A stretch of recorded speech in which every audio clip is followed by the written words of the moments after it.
What's up, YouTube? Sean, CountBlagorath, album review, this time with the 2010 Peaceville Records release of Darkthrone, Circle the Wagons. Now, Circle the Wagons is this band's 14th studio album.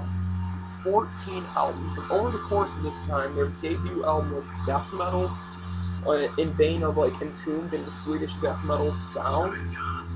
And then they converted over to black metal after their debut album with A Blaze in the Northern Sky. And then up till 2007, they were black metal. Every album up to then was black metal. And then 2007 came, 2006, they put out The Cult is Alive. Cult is Alive ended up being a crust punk mixed with black metal, mixed with traditional heavy metal. And fans really didn't like it, a lot of them were really pissed about it, to be completely frank, and I enjoyed it. And then they kept doing the crust punk albums for a couple more with FOAD and Darkthrones and Black Flags, and then Circle the Wagons came out. Circle the Wagons is 9 tracks of traditional heavy metal with no black metal influence, really. Not too much crust punk there. This is generally a pure heavy metal record. Let's start off with the guitar. Riffs. That's what this album is about, the guitar riff. If I could leave you with one impression of this album, is this album is about the guitar riffs. And they are really good. They remind me of Motorhead, actually, quite a bit of Motorhead, and I know that's a big influence on this band. They actually even said, Fender's even said in an interview that he wanted this album, and really their other albums, to be influenced by Motorhead.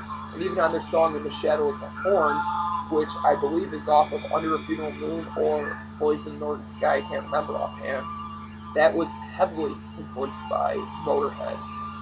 And with this album, they took that Motorhead influence and just put it on a much bigger, grander scale. Even the guitar sound, in a weird sort of way, reminds me of Motorhead. It has that kind of grit to it, the heavily distorted. The distortion is thick, but it's not like crushing or anything like Triptykon or death metal or anything like that. It's just a very good heavy metal sound. I mean, this is your typical heavy metal guitar sound. The bass, this is one of the first records of Darkthrone where the bass is audible and actually deviates a little bit from the guitar. The bass has a really nice sound. It's all warm. Some really cool bass lines that kind of go more with the drums than the guitar at times, but overall they go with the guitar. Drum performance, awesome. Fenris did a great job performing the drums on this record. Once again, very much in vein of traditional heavy metal.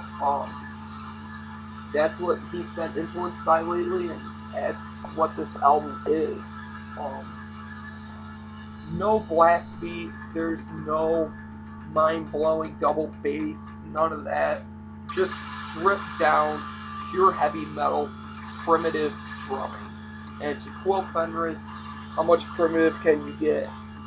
Well, they found out how primitive they can get, and that's this album.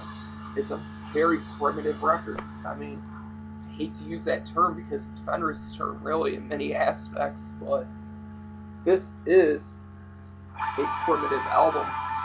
Vocal-wise, vocal duty is shared by Nocturnal Culto and Fenris, as it states on the credits on the back. You can tell which ones are done by Fenris and which ones are done by Nocturnal Culto by one simple trait.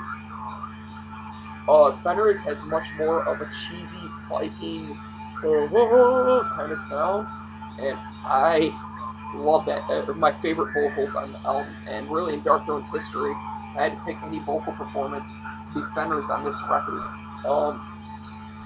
Nocturnal's got some pretty decent cleans. There's nothing too spectacular. It's almost more spoken.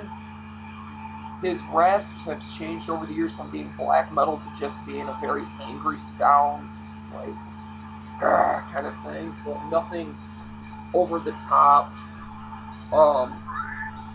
Just really, really cool stuff on this album. I mean, if you're looking for some traditional style heavy metal, this is your album for you. I mean, I can't say enough about it, and I'm going to even talk about the production. Darkthrone's not known for having beautiful production or anything, but this album was definitely their cleanest sound, but it's got enough grit to it where it still has a primitive aspect to it. It sounds like they recorded the drums and the guitars together in a room. They just set up a mic and the band ran through their songs and then just added bass and vocals later. And I gotta say something though. I have listened to the CD version. I've listened to the digital download of it, and I have listened to the vinyl. The vinyl is by far the best sound for this album. If you can buy the vinyl version of this, please do. It's an awesome, awesome set. You get, I actually got 2 of them by mistake, art print of the album, and that one thick, 180 gram vinyl. This is meant to be listened to. This is meant to be played, and hell, I even feel like the production was even meant to be heard through vinyl. I would highly recommend you pick this up. I got this at Hell's Headbangers for, I believe it was $23. You can get this, they don't have it anymore there, but you can get this at Relapse, and I'm pretty sure you can get it at CM Distro for roughly about $20. It's worth the price. It's very good. Album is, I'm going to give this a score of a good 8 out of 10. It's not a bad album at all. It's not album of the year, definitely not, but it's probably one of the funnest records you'll hear this year. So, highly recommend you pick this up. If you can find the vinyl, go for it. Fantastic packaging, everything. 8 out of 10. Keep it metal.